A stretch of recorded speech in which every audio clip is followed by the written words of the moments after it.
All right, it being 9:01 on Wednesday, March 9th, let's call the Human Services Committee meeting to order. You have a roll call vote, please. Lewis, Lewis here. Allen, Bates, Davis, Davis here.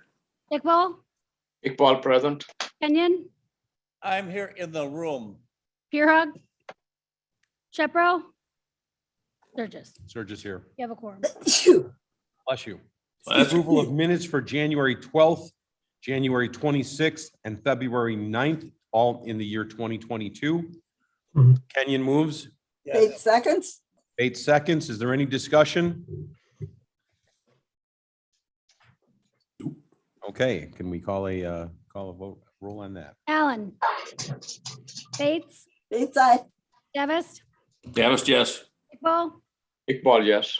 Kenyon, Yes. Lewis, Lewis, yes. Sturgis. Surges, yes.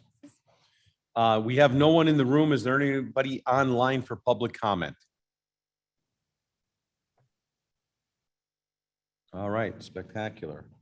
And I do see Mr. Copey and Ms. Strathman online with us. Good morning.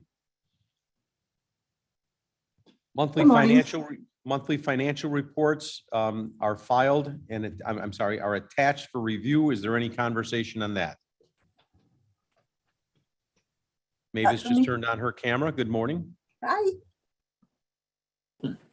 Okay, Veterans Assistance Commission. I believe Jake is out in Huntley this morning at a meeting, and him and I are meeting at 11:30 to go over some information from him, but he didn't have anything that was out of tolerance. If we have any questions, feel free to send them to me via email. I'll be happy to take those and bring those forward to him yet this morning. So I have a question. Yes, ma'am. Why are they leaving us?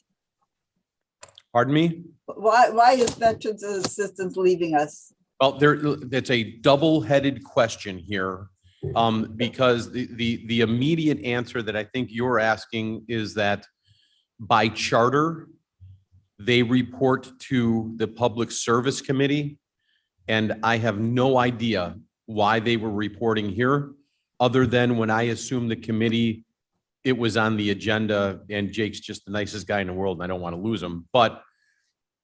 And then the second answer is, I believe Jake and I are meeting at 11:30 because there is some legislation pending in Springfield that may do away with Jake reporting to the county altogether. So it wouldn't matter whether it's our committee or Vern Tepe's committee, he would no longer be reporting, and he's bringing me up to speed at 11:30 on that. So Okay. I don't know. Thanks. I don't know which one of those questions you were asking, but that's what I have on both. Okay, thanks. That's It's fine. not, Mavis, just so you know, it's absolutely nothing more than housekeeping and procedural. Okay, it's not personal? It's not personal? Not personal. I love this guy. Jake is I the know, bomb, me and his too. entire team downstairs. I mean, I know they're housed down in the dungeon with the auditor down there, but, and I only say that because she just walked in. But both teams just do such a spectacular job for us. So. Okay, thanks. And Cliff, he's come to Human Services with his reports for as long as I can remember. I mean, it wasn't really? like it changed. No, I mean, when Bill was, chairing this, when I chaired it, they've always come to Human Services and reported as long as I recall. That's But, interesting because when Vern was installed as a committee chair, he immediately reached out and said, "Hey, it looks like, Veterans Affairs reports over here." And I said, I wouldn't know any different. Vern's a troublemaker. Oh, Vern's trouble. Yeah. Yeah. Vern, it's a power grab. There you go. Look at that. Okay, Department of Human Resource Management. Excuse me, I'm here now, so I heard that. Good. Good morning. If you want to go ahead on the agenda and bring up the Blue Cross Blue Shield invoice. They have changed their invoicing, so you may have noticed this looks completely different. So we worked with finance to make sure everything is getting charged to the right line item. And if you want to then go down to the report for Assured Partners, they had a little hiccup with the new invoicing as well. So if you want to go down a couple pages for me. Jamie, I'm so sorry. The information on the report is the same. The Correct. style or format has changed Right. dramatically. It's just the style of the Blue Cross Blue Shield invoice, and they have it broken down in a completely different manner. There's no change in what we're being billed for or how much we're being billed, but they have changed all their formats on their bills. So it looks completely different. Actually has a lot more detail on it.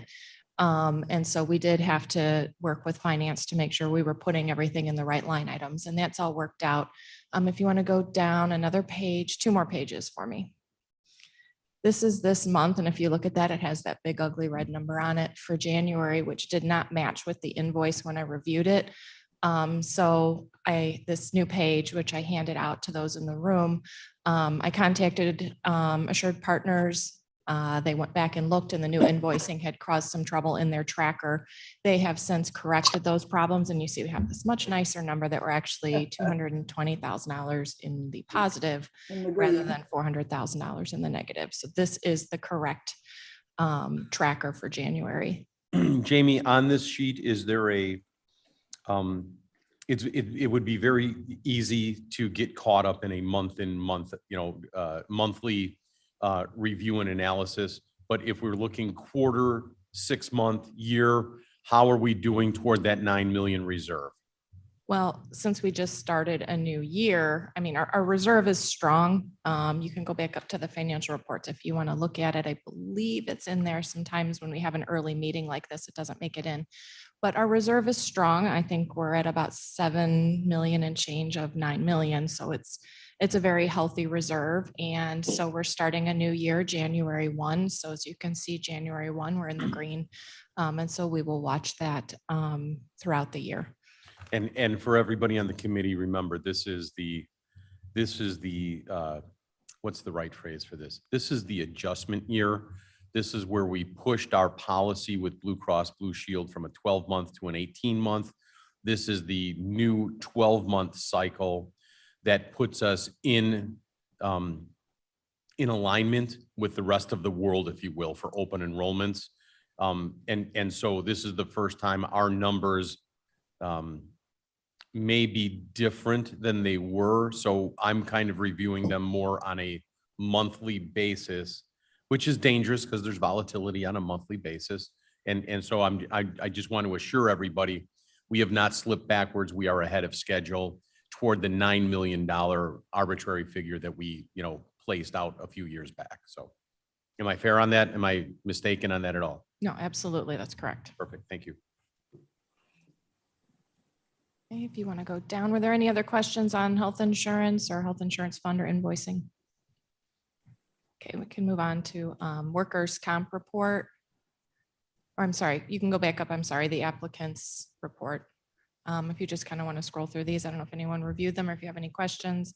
We have a lot of open jobs. We're doing a lot of hiring right now, getting lots of applicants in. So Are applicants up? Is that getting better? yeah, we did get we are getting a lot of applicants. I think in this market, at least from what I've experienced in the ones that I have been looking at, it's difficult to find people that are very qualified for the amount of money we offer.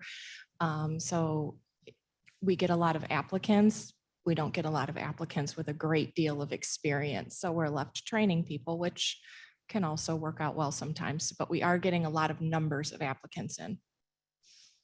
Have we seen in general, I think that conversationally in the business world, we have gone through some unprecedented times where people, we just don't have employees. People just don't want to work and we can't put our finger on what that is. But I am hearing on the street that people are coming back and wanting to work, but the demands for their job, I'm not coming to work for you unless I get this, this, and this sort of thing is proving to be a challenge.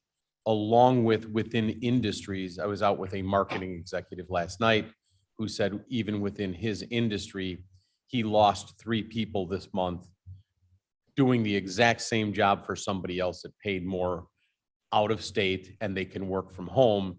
And he said, I just can't run our businesses like that. And are people coming in earnest because they want to work, or what's the trend that's driving this?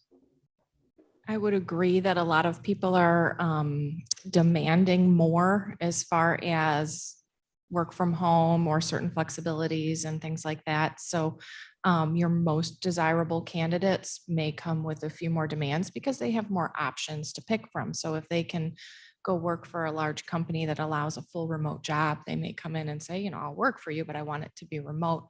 We don't really function that way. So I think there are still a lot of people out there. They're coming in, they're willing to work. They're willing to work in person. I think it's just a transition that we're getting back into place. So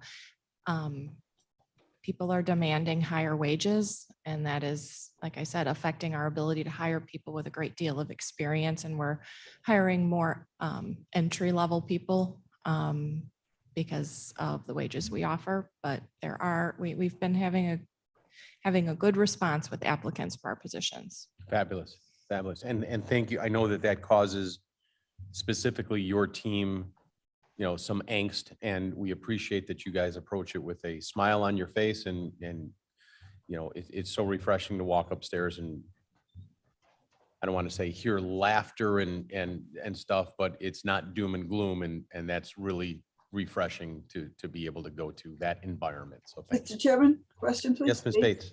Are there any other demands that we could actually fulfill? Like, could we fulfill the remote request better?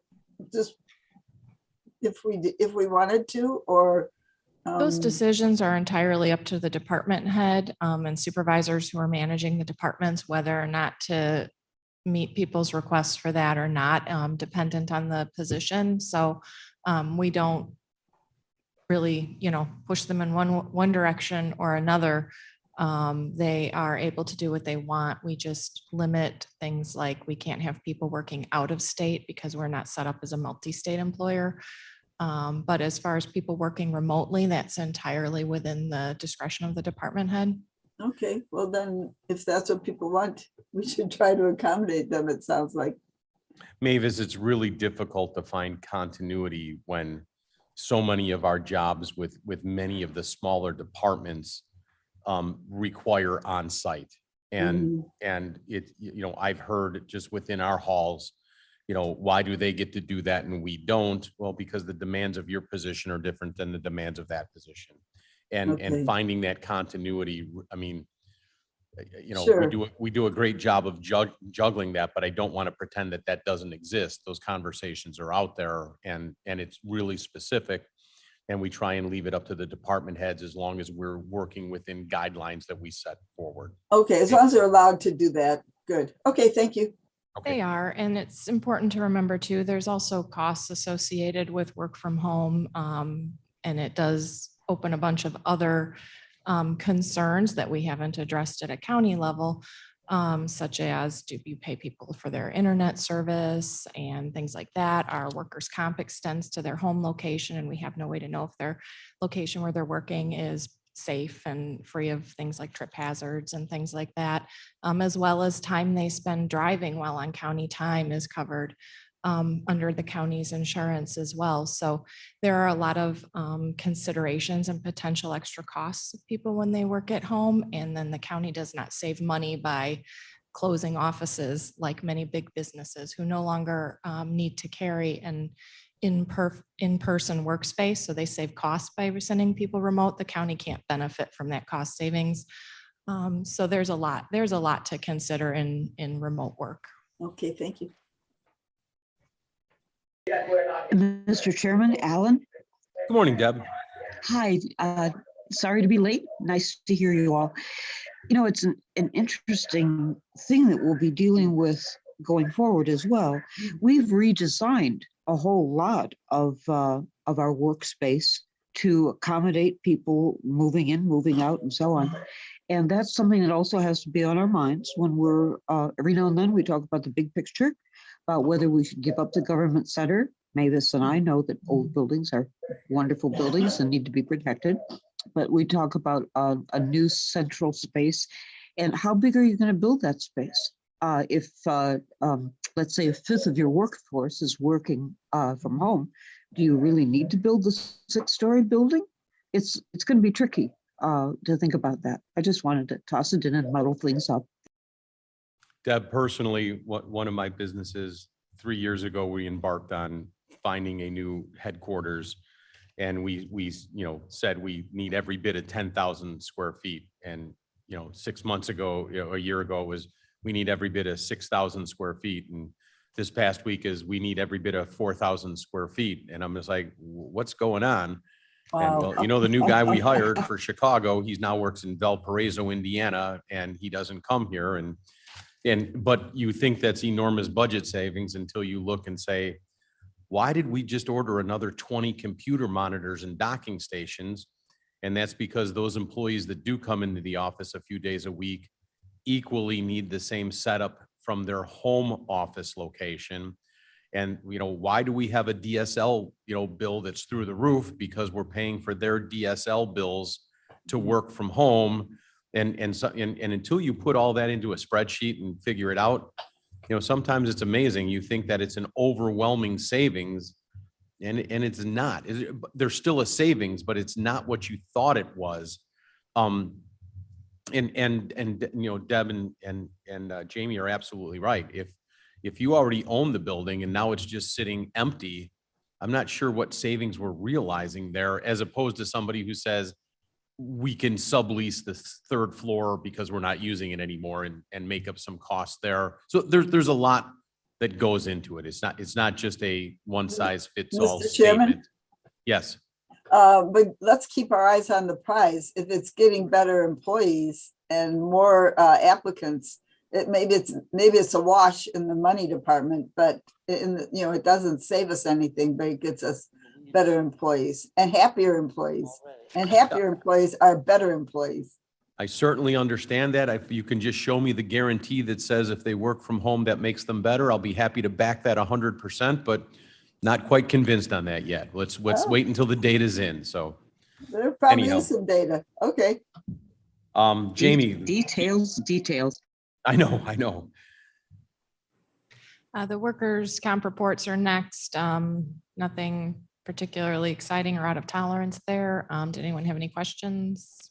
Jamie, we jumped over the MERP report, and I did I'm have sorry. one question on that. We had the coroner's office that had a MERP request that I think, could you bring us up to speed on where we're at with that, if anywhere at all? We had an employee request to enroll in MERP outside of the enrollment guidelines. That was declined because we have pretty strict enrollment guidelines for that program. It's my understanding that it was their intention to file a union grievance, which they did with us, but that's now sitting with their union's attorney, and we have not heard anything since. Okay, so nothing has come back to us, and we're not going to move forward with rehabilitating or adjusting our MERP situation until that is settled. Is that correct? Correct. We have talked about possibly adjusting, the MERP plan and getting it updated. There are a few things that are a little outdated in it, but we were going to wait until that matter resolved. So I have not heard anything. It's in their court to move it forward at this point, and they have not done so yet. Okay. And this again is another situation where you might say, we want to do all we can to help an employee that's made a request, but we've denied 20 other employees who made the same request previously. So to do this for this one causes this on that one and opens up an entire can of worms. Am I generically accurate there? Yes, we just want to make sure we're applying the same rules consistently across all employees. So we do not make exceptions to any of the enrollment guidelines of our health plans, just to make sure we're treating everyone exactly the same across all departments and all positions. So that's the reason, just because we have had other people request it and been denied, so we can't make special accommodations. Perfect. 7A, monthly training report. We're doing quite well in sexual harassment training compared to previous years. So I think the follow-up we did in previous years to make sure we got everyone has, gotten people to just go ahead and jump on and get it done. So we actually we're like 3/4 of the way there, and it's only March. So we'll follow up. Fabulous, I know. considering 2 years ago, we were sitting here in December going, we're nowhere near 600. And Right. So we'll it's we'll March follow and up we're with it just again. under 700. So that's great. So I expect it to be easier this year to get everybody hopefully not take all the way until the end of December. So In your opinion, is the webinar just being more embraced or embraced more openly? Or I think it's just a matter of they know they're going to have to do it or we'll track them down. So Got they it. might as well get it Perfect. out of the way. shoots a hole in my theory, thanks. The webinar hasn't changed. It's the same thing. Spectacular. Okay. I don't have anything else under old business. Louis, anything under old business? Alan, No, we're good. Bates, No, I'm good. I'm good. Thanks. Davis, Dickball, anybody? Yes, I have quite a bit, but you have an item under 2-448. But Got it, that- and we'll come to it. Okay, perfect. Yeah, All right, let's get on to new business then. We have a resolution authorizing the contract for health insurance broker consultant. We did discuss this at length at the last meeting. This is the resolution that backs that up so we can move that upstream. Davis moves. Davis moves. I need a Alan second. Wait a Seconds. second. I'm sorry, who's the second? Alan? I'll give it to Debbie. Okay, That's Thank you. fine, thanks. let's call roll on that, please. Call the vote. I'm sorry.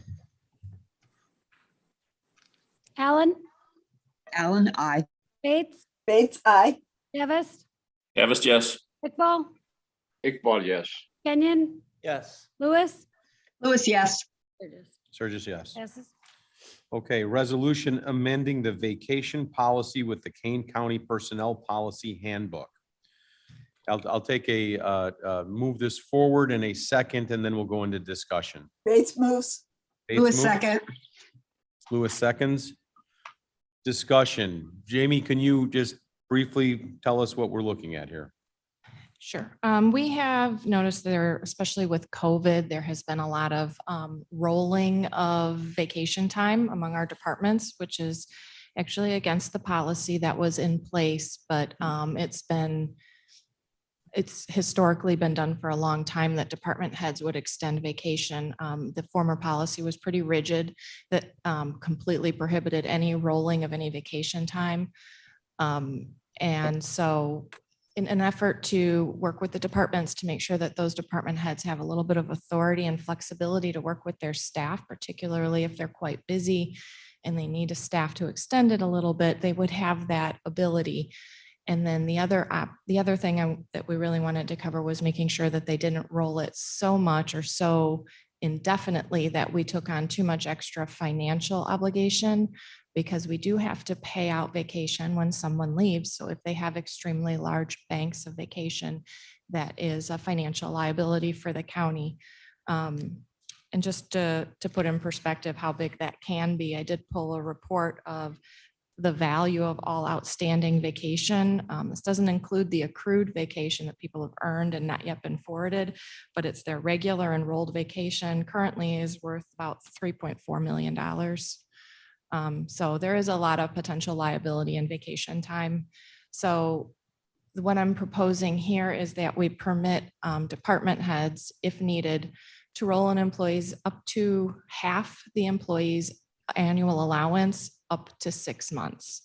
What that does is ensures that the county would never pay out more than 2 years worth of vacation allotment, which is what the current liability could be under the existing policy if someone were to use no vacation and then quit right before their anniversary.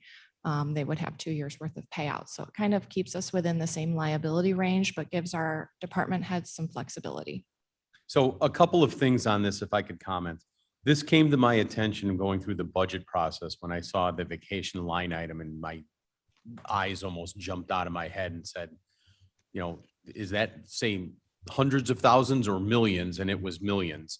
And as we began peeling back, you know, peeling the banana, peeling back the onion, whatever, it became brutally apparent to me that we have an inconsistency across departments as to how vacation time was being handled and addressed. Our code book says, the handbook says point blank, we don't carry over, yet it's seemingly department heads, there was a little bit of a willy-nilly situation going on.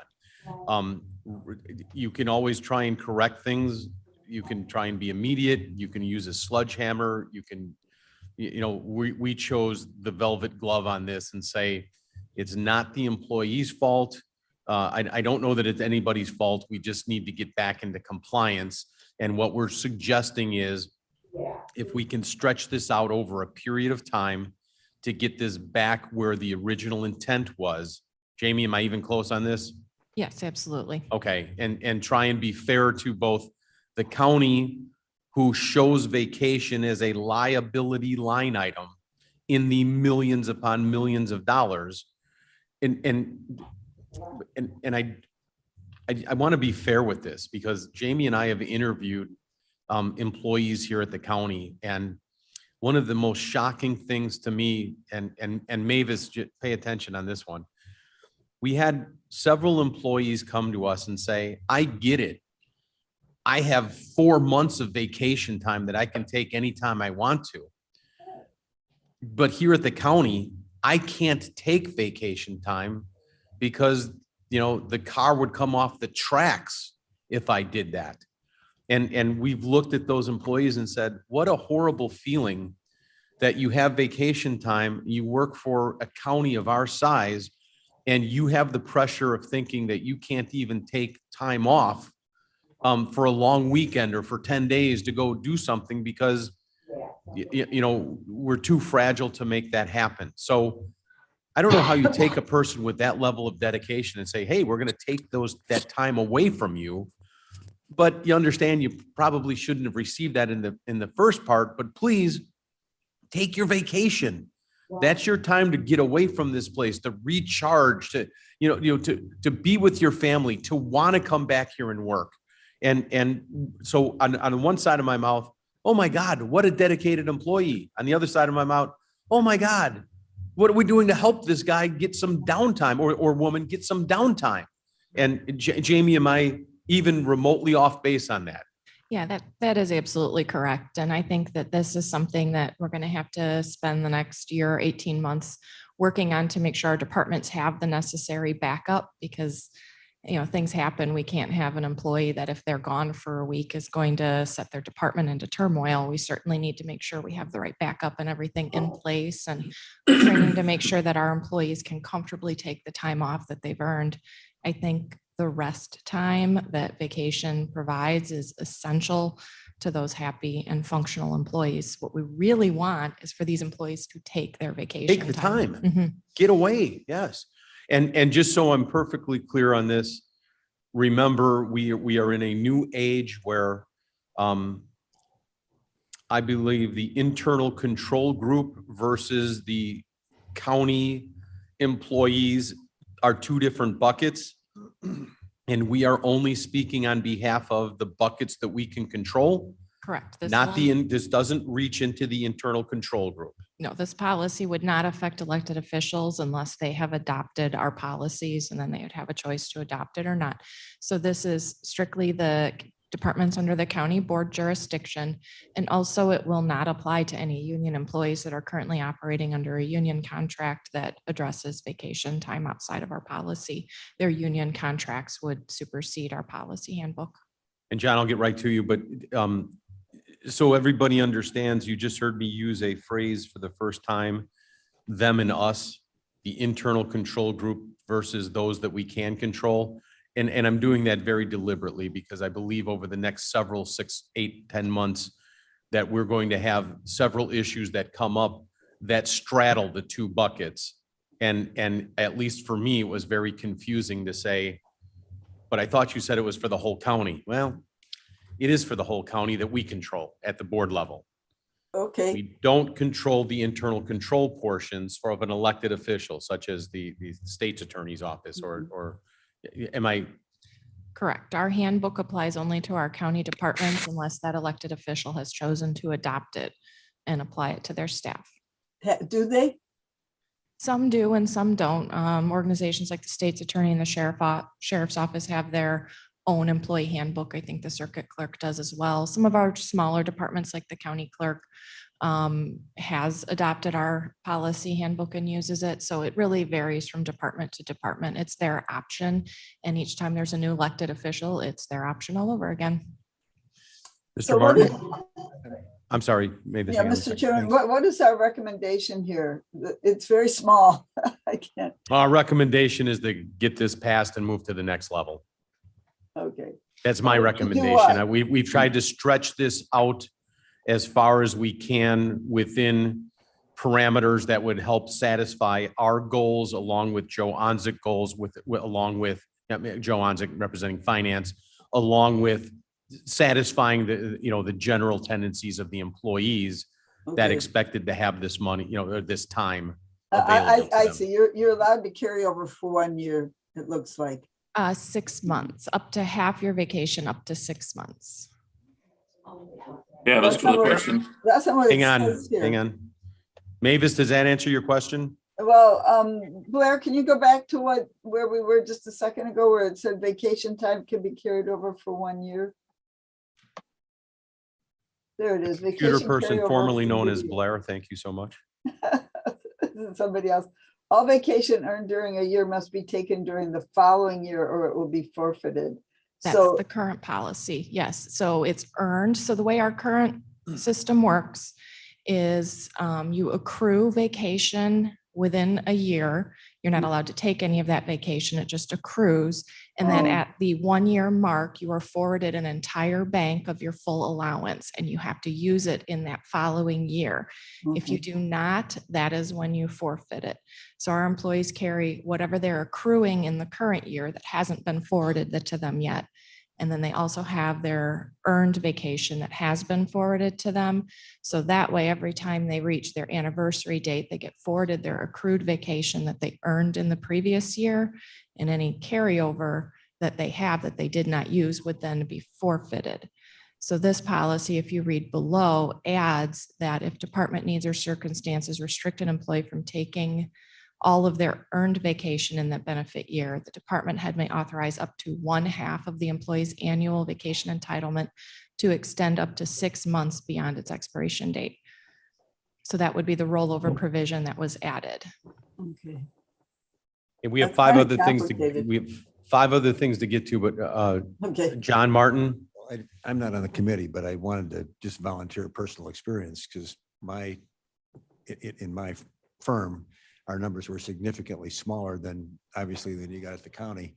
So we could observe individually better. And what we determined is that sometimes there is a necessity not to take vacation, but very often the necessity is in the mind of the person making the decision.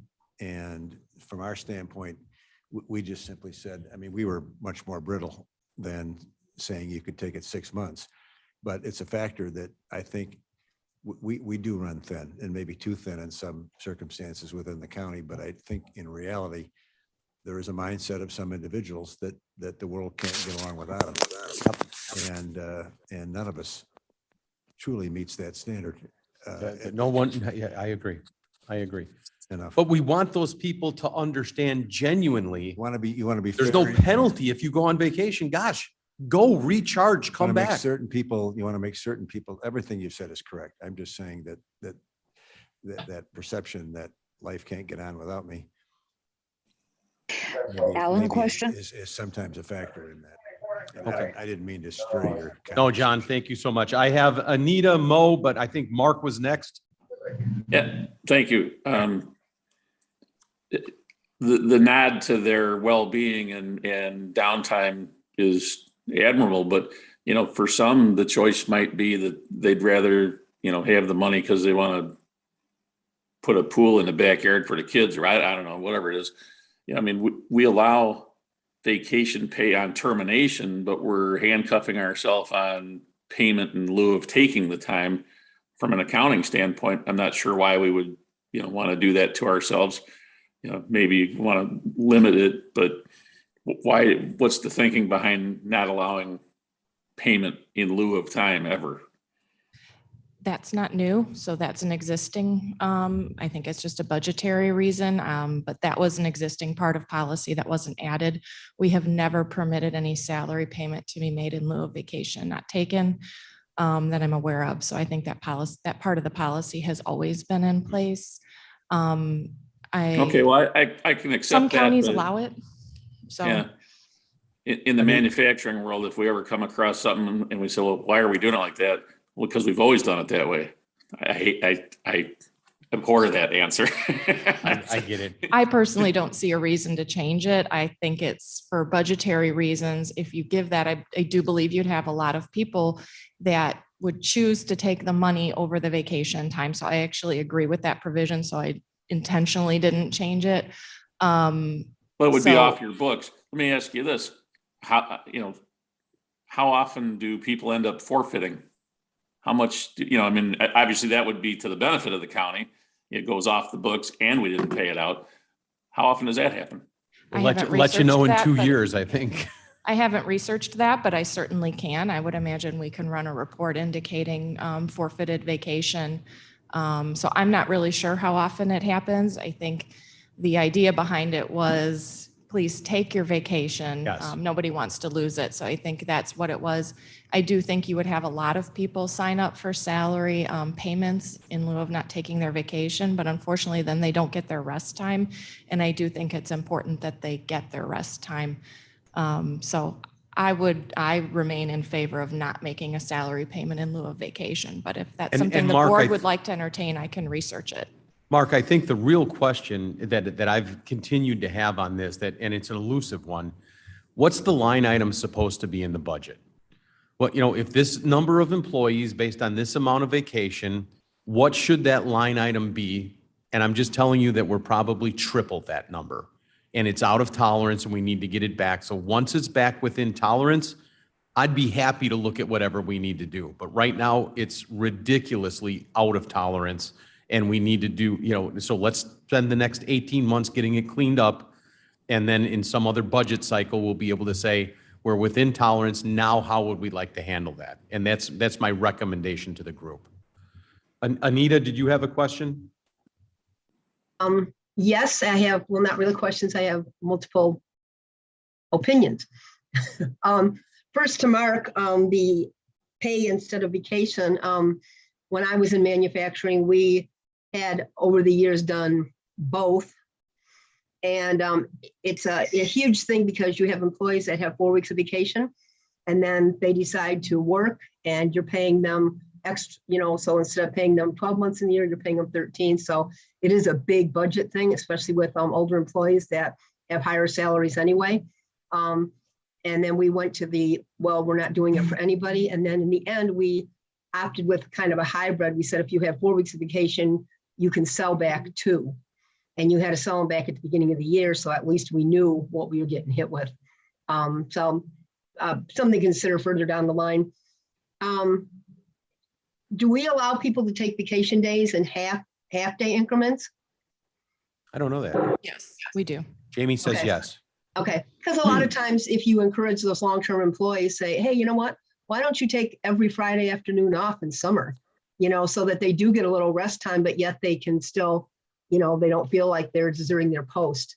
So I was just curious about that. And then the other thing, as I was reading this, is as we're trying to attract employees, I know that for people to come and work for us or any place and go a whole year without any vacation days, usually that's a deal breaker because they want to take their kids someplace in the summer. So is there a possibility that at some point we'd relook at that and say that that first year you can take your vacation after 6 months for whatever you've accrued or something like that so that it's more attractive for people to come and work for us? Actually, I have a couple comments on that. Well, the current policy does allow them to borrow from that accrued vacation after 6 Okay. months. Okay. And then it just comes out of their allotment when the next year comes. And Okay, that's good. something that was existing in the policy that we've continued in this policy. Really, our accrual system is a little outdated. I was speaking with payroll and they were in complete agreement that if we could do a per pay period accrual where people keep a rolling balance that maxes out at their annual allotment, that they can use as they accrue it, that's a much better system and a more modern system, but our current payroll system does not support that. So we would absolutely like to move in that direction, but it is a big project undertaking and would require a lot of research and support from other departments and things like that. So that is something that we kind of all agree would be the direction we want to move going forward. We just don't have the system to support it right now. Okay, good, good. Thank you. Mo, you had a question? Yes, sir. Mr. Chairman, I had a opportunity to research this law.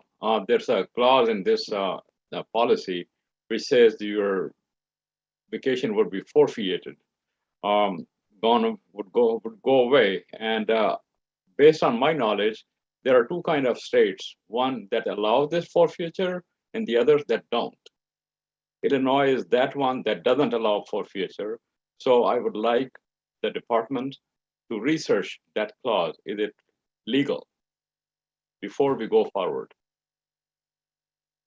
So I think Mo just, Jamie, unless you have a response to that, I think Mo just motioned to table this for additional research. Certainly, we can. I am familiar with that clause, which my reading of it, I interpreted that different. But I'm not an attorney, so certainly we'll go through and get an attorney's opinion on that. I interpreted that as long as you have a policy that indicates when that forfeiture will be, that you can. But again, I'm not an attorney, so we will definitely have the Mo, attorney can I, review. if I could ask you, Mo, would it be okay if we have an affirmative vote on this, we can be researching this between committees, because this would go to finance or executive next. And if that's found not appropriate, we can pull it back here. But for sake of expeditious, I would hate to lose 60 days on this and then find out what we did was appropriate. Could you live with that or no? And if not, that's okay. Yeah, that's fine. Is that okay? All right, then at this point, could we call the vote on this?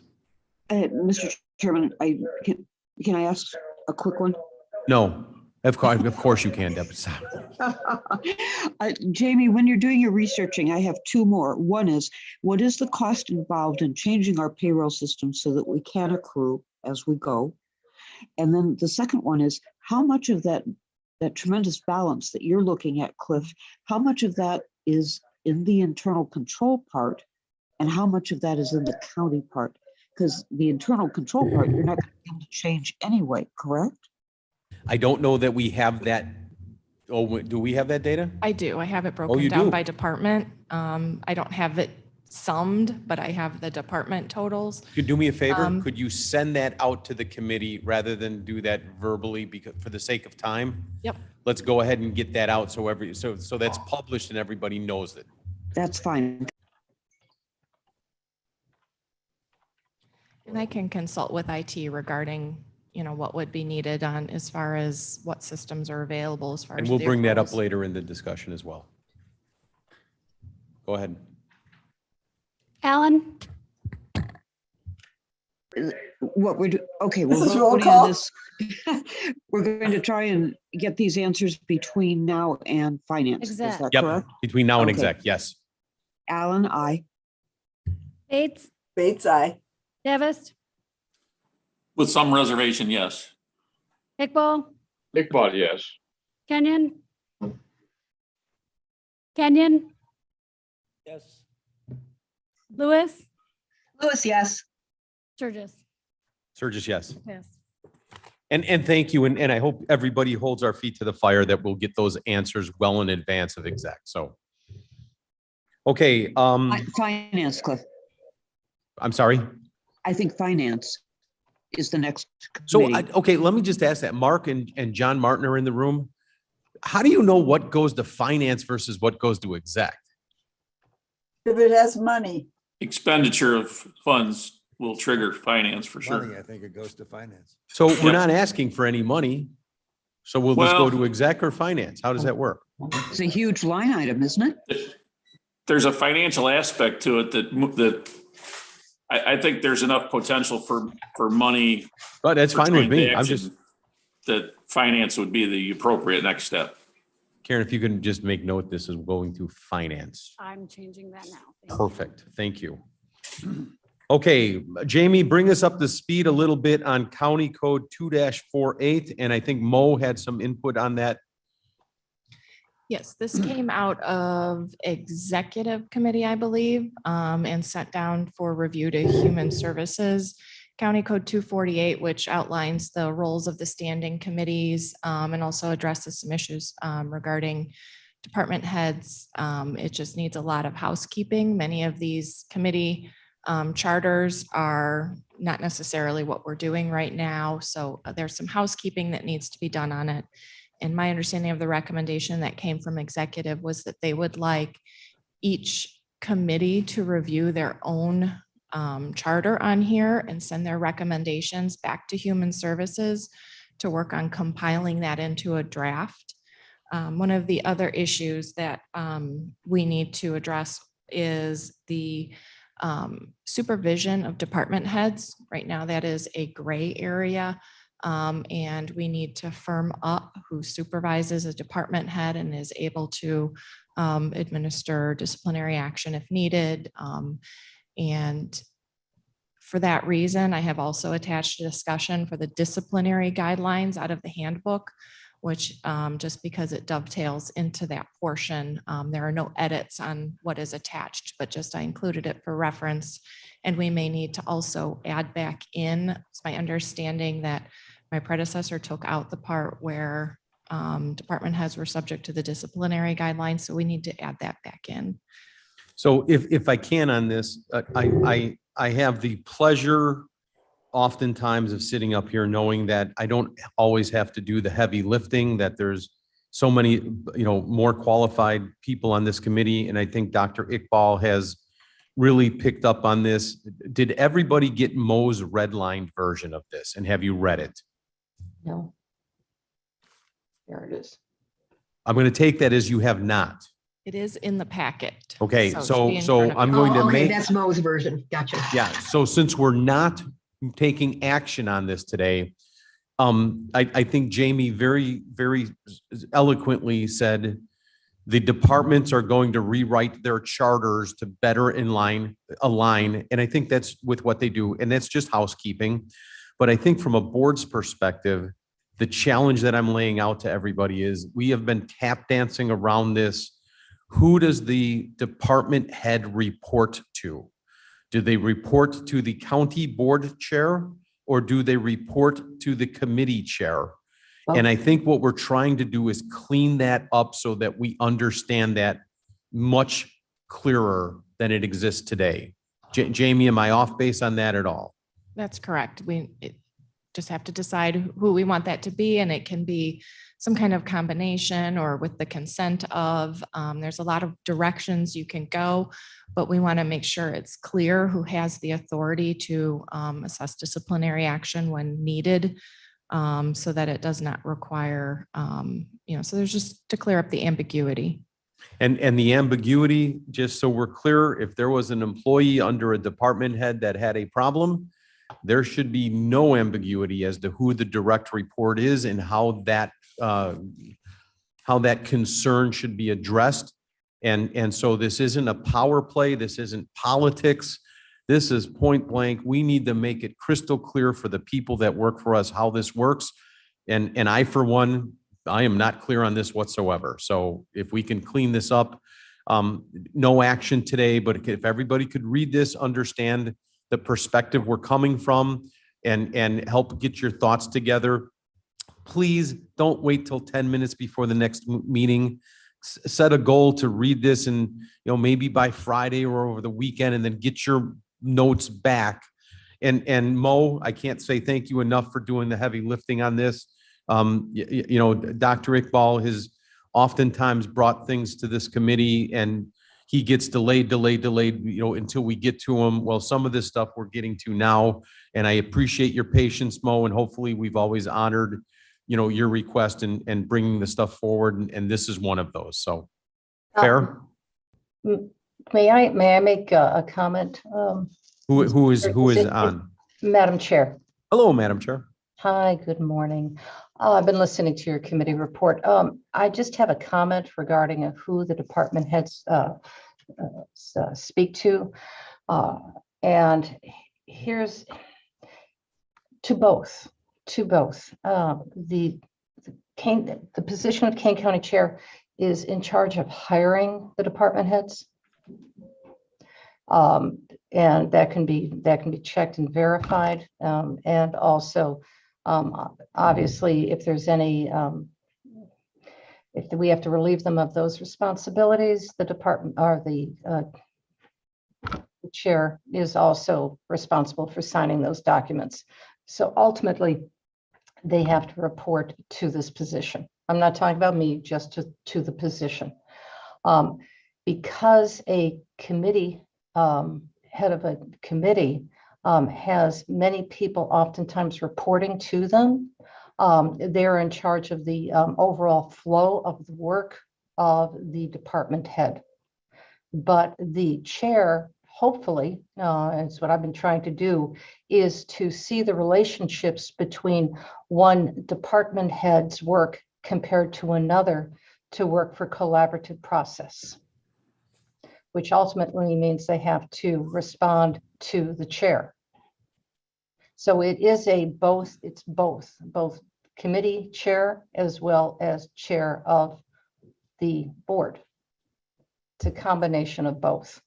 Appreciate that perspective, duly noted. And again, I don't think we're looking to put this in a direction. We're just looking to clean this up. Absolutely. And if that's the direction, then let's just make this, legal ease so that any employee across the county could look at that and easily identify what the chain of command is.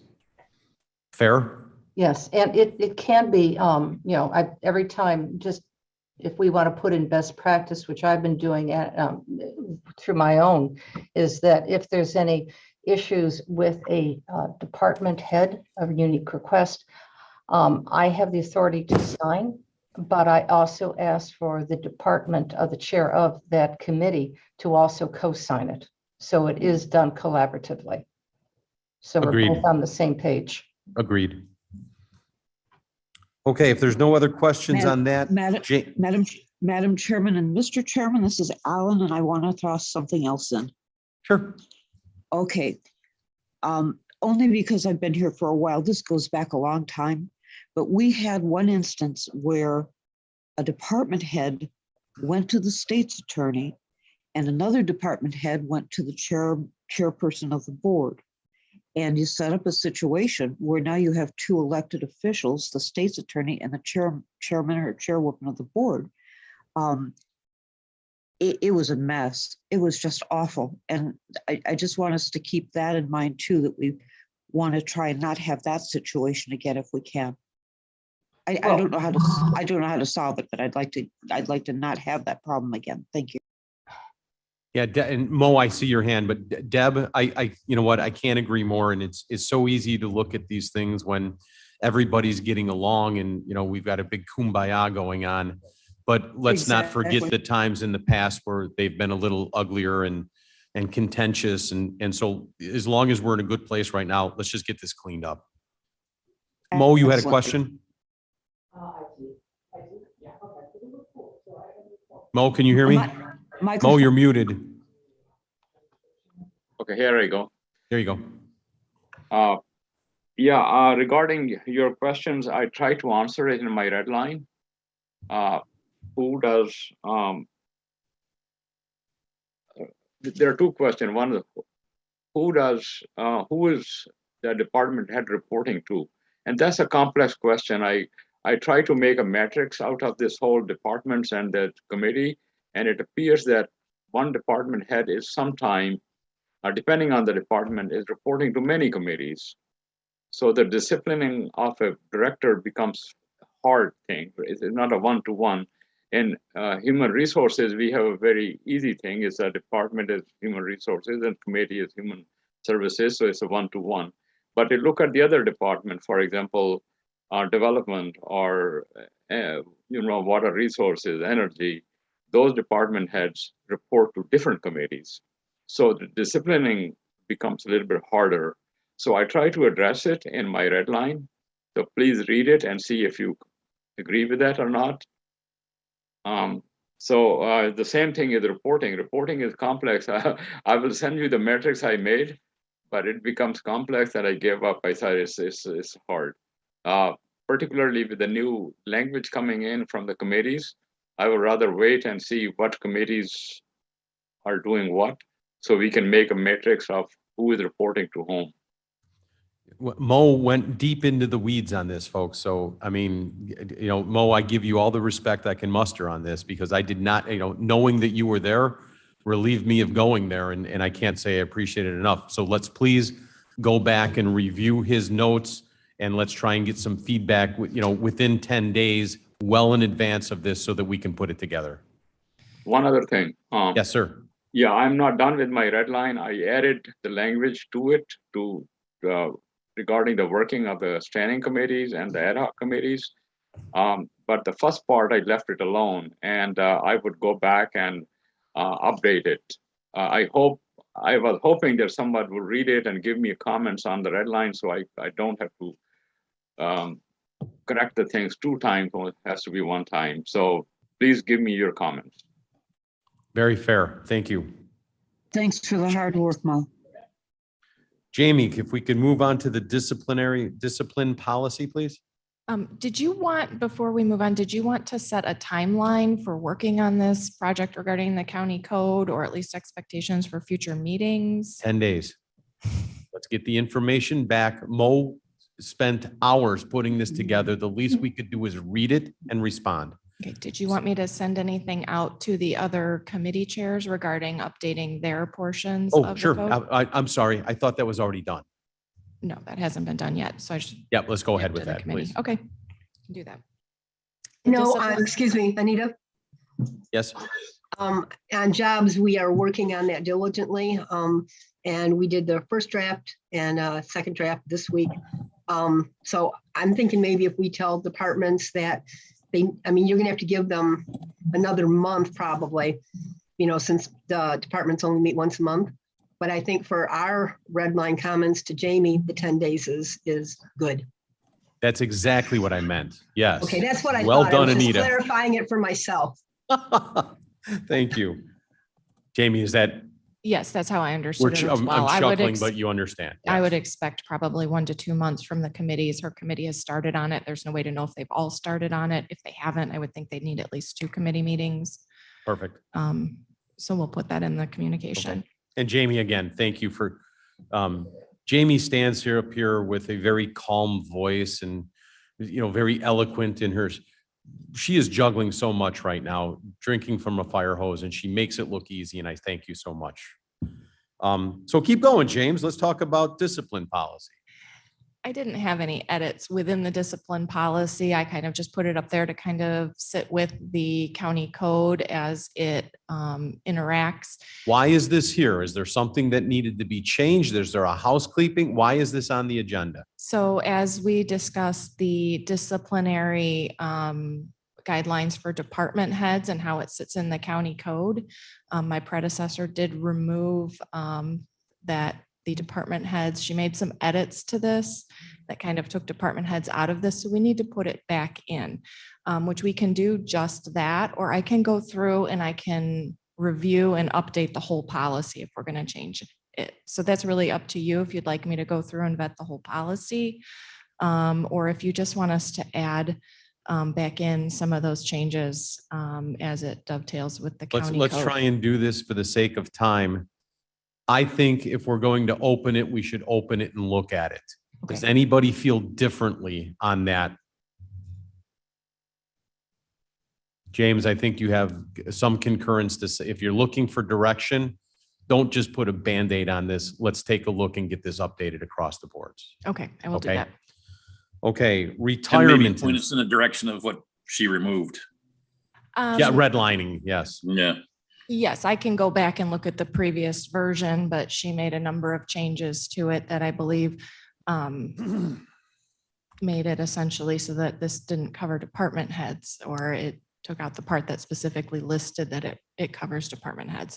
I would have to thought it look at the old removed version. something about the ability for a Mark, help me with this, and John. The ability of a department head to come back and ask for like a reconsideration. Am I mistaken on that For somehow? an Or employee, that I am aware of, that it was removed, that an employee could, after, excuse me, after termination, could request a hearing. I believe it was with the state's attorney regarding their termination. and there may have been I'm certain, and I don't want to be perceived as saying, oh, you agreed with it then and don't agree with it now. No, I'm saying there may have been a very good reason why that shouldn't have been in there and was taken out. And if we're reviewing why we should put that back in, I guess I would want to hear, why did we take it out to begin with? And why are we adding it back in? And maybe the state's attorney said, because you have to. I don't know, but I would like to know that. Yes, I'm not aware of any of the reasoning behind the changes, but I will look at the old version, see what changes were made, and really just look at making this a good policy going forward. Okay, we appreciate that. I have a quick question. Gummy?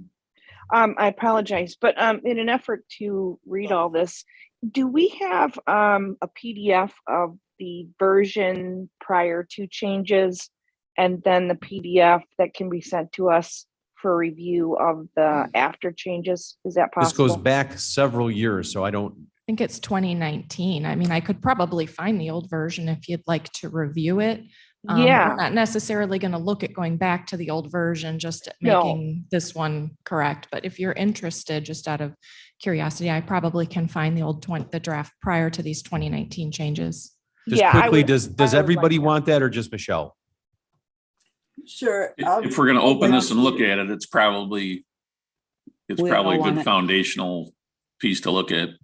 There you go, James. Okay, we'll do that. Okay. Thank you. Thank All right, retirement incentives. For the sake of time, it's 5 minutes after 10. We're about 20 minutes worth of items to still go through just for the committee behind us. So It's up to you at what depth you want to discuss this. This was something that you had asked that we put on here, and I did a little research into. see how she threw that right back at me? So if you would like to talk about it at a future meeting, that's absolutely fine. with So me. I think It's where we're entirely up to going you. with this is Sheriff Hain had put together a program about early incentives, saying if we have a certain group of employees, is it financially to their benefit as well as our benefit to offer a buyout package, if you will? And am I mistaken on that so far? You're correct. And so we were looking, we wanted to look into at the county level to say, what groupings of employees do we have? So, and Jamie, we had some thresholds, and I'm going to be 55 to 60, 60 to 65, 65 on up. How many employees we had, what that might look like. Is there a savings? Are the employees even interested? Begin some dialogue on that. That's the foundation of the Right. discussion. Am I kind of Right. okay? Yes, absolutely. And to give you a little background, you kind of have two options if you're going to look at retirement incentives. And one would be just straight retirement incentives, which take people who are already eligible for retirement and give them an incentive to do that now. Such as that's what Sheriff Hain did, in that he offered either cash or health insurance extensions for people to decide to retire right then. The other option is an early retirement incentive program through IMRF, which gives people an incentive to be able to buy service credit. And the county also has to pay in their portion towards buying that service credit. So there's a cost to the county that would enable people who otherwise would not be old enough or have enough service credit to retire to be able to retire earlier than they would be if you did not offer it. So those are two different directions you can go. But I think it's important to realize that whichever direction you go, the only reason to do this is if you plan to not replace those people or to replace them with lower paid workers that make it less than 80% of what the retired person. Otherwise, you are costing yourself money, not saving it. So you need to look at which of those things you're trying to do. And if you're not going to replace these people, how you plan on accommodating the vacancies that they create. So the general tenor of this meeting, I'm hoping everybody is picking up. At least this committee has heard loud and clear of the budget crisis that we had, that we overcame, but will continue to be facing us. And we are trying to address vacation time. We're trying to address early buyouts. We're trying to address, everything that the health insurance, everything that we can from within this committee. And I know it sounds like human services. Oh, it's fluffy. Okay, it's not fluffy when your health insurance is $16 million a year, when your total insurance is $24 million a year, when your payroll figures are, we're talking astronomical here. We're trying to roll up our sleeves and do our part and at least provide information.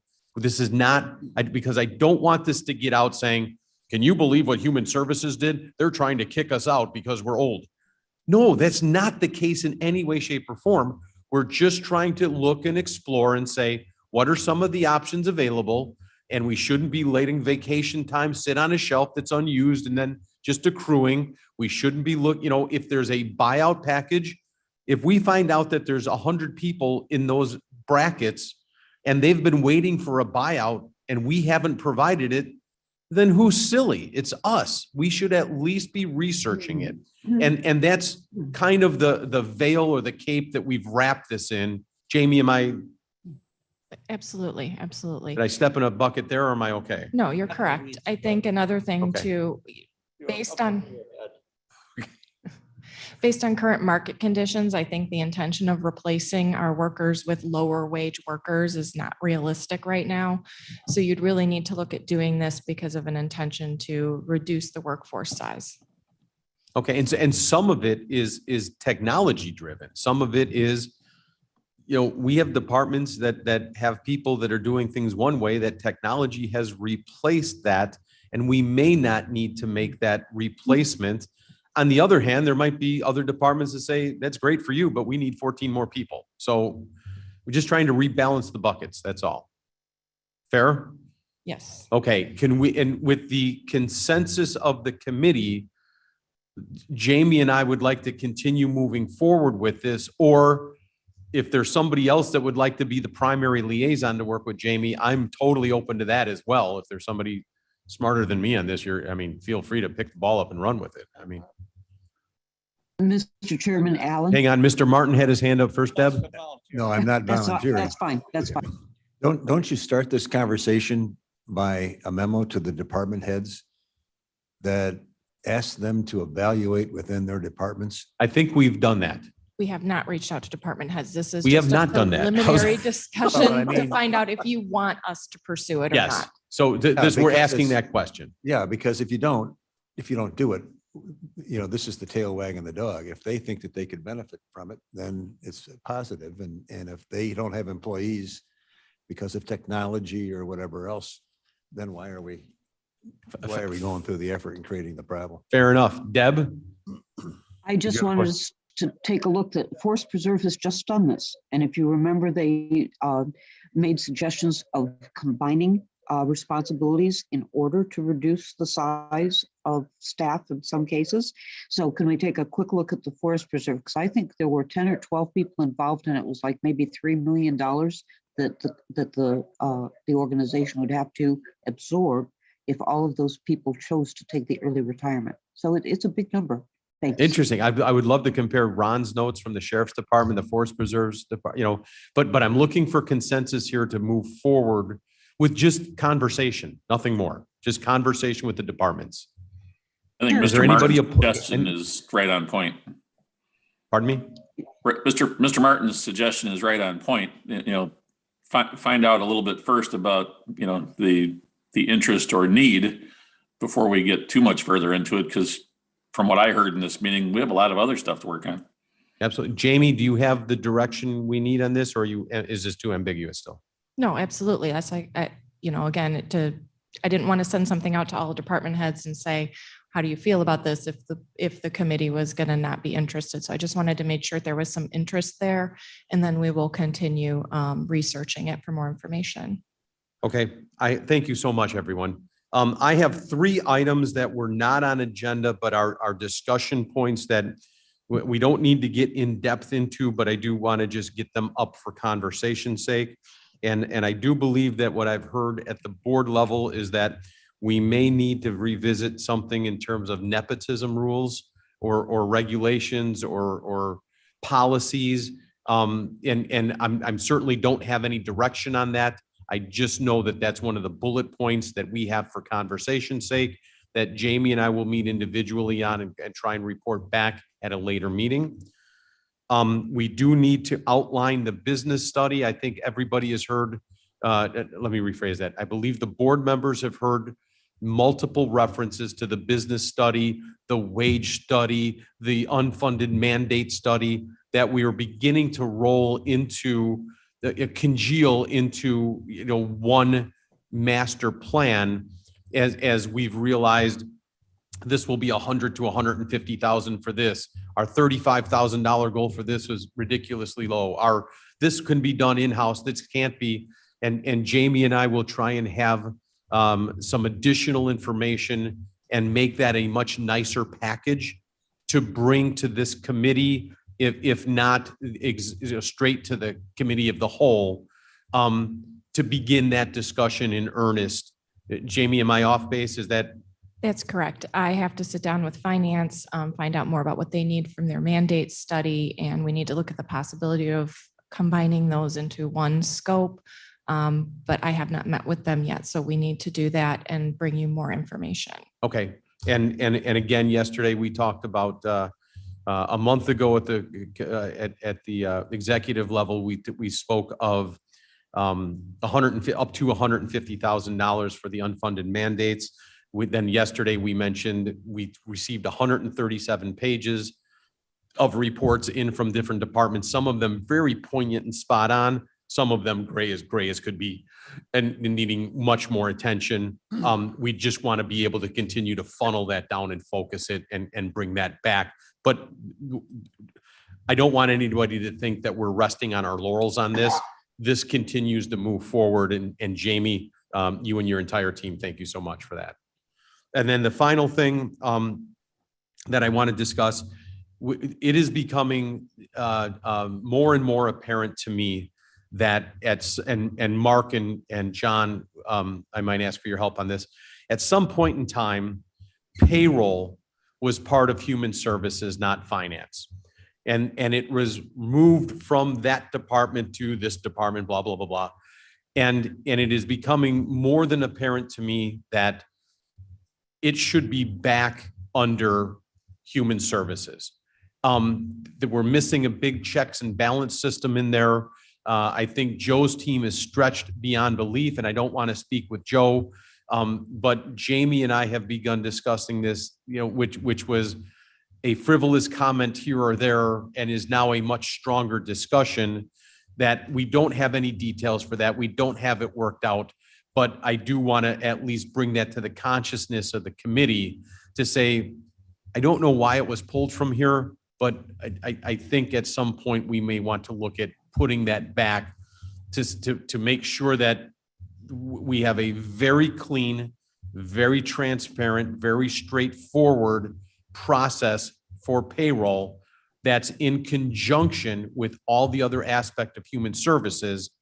And then those reports go to finance. And I'm hoping that would be embraced by the committee as we continue some more details. Jamie, am I fair on that statement? Absolutely. Okay. And again, I think everybody looks at me sometimes and goes, why do you always turn to Jamie? Because I don't ever want to say something that was out of line, lead somebody to believe something that was out of character. And honestly, there's so much going on. She may have forgotten something. I may have totally missed something. And I want to make sure that we're always on the same page. So. Okay, does somebody have a comment? Alan. Alan, go ahead. Deb. Go ahead. Thanks. I really appreciate how closely you work, Mr. Chairman, with staff, because staff sometimes has memories that are a lot longer than any we have. So all of the working together is just great. The question I wanted to ask was, when that change was made, it made sense to me that money would be under money, that payroll would, as a financial thing, would be under finance. So if you want to change it back, I'm not saying I have any objection, but can we hear the reasoning for both ways? Would that be okay? Yeah, we'll absolutely present it to you. Thanks. We'll give you best practices models and why we do it, and why it might be better to do it back the way it was. We like best practices. Thank you. Perfect. Mark? Deb took the words out of my mouth. I remember when we made the change, it made sense. It's like, I mean, it's kind of like following the committee structure, right? Well, if there's money involved, we send it to finance. Well, if there, payroll, there's money involved. So it seemed like a good fit. It made sense, and certainly welcome the discussion and reasons behind why you guys think we might need to change it back. And Perfect. happy to Thank hear you so more. much. And Mark, and I hope I'm not out of line, but I'm very much hoping that you're doing much better in getting around. I have finished my Medrol dose pack, which I don't recommend to anybody ever. Foot's feeling better. Thank you. There you go. I'm so happy for you. Thanks. Do we have a motion? Mark, Mr. Kenyon, motion to place reports on file? I do. Move. Alan seconds. Alan seconds. I think that is not a roll call. Is that all in favor? Let's roll call it. Go ahead. Allen, Alan, I. Bates, Bates, aye. Davist, Davis, yes. Iqbal, Iqbal, yes. Kenyon, Yes. Lewis. Burgess. Surges, yes. Thank you. Jamie, we have no need for executive session, correct? No. Okay, does anybody have any other discussion points, or Mr. Kenyon is arms in the air? Davis seconds Kenyon's motion. I move we adjourn. Okay, You get Mr. Martin on the road. Oh, not yet. there we go. All in favor? Aye. Aye. Opposed? Thank you. Thank you, everyone. Appreciate it. Thank you. Bye-bye.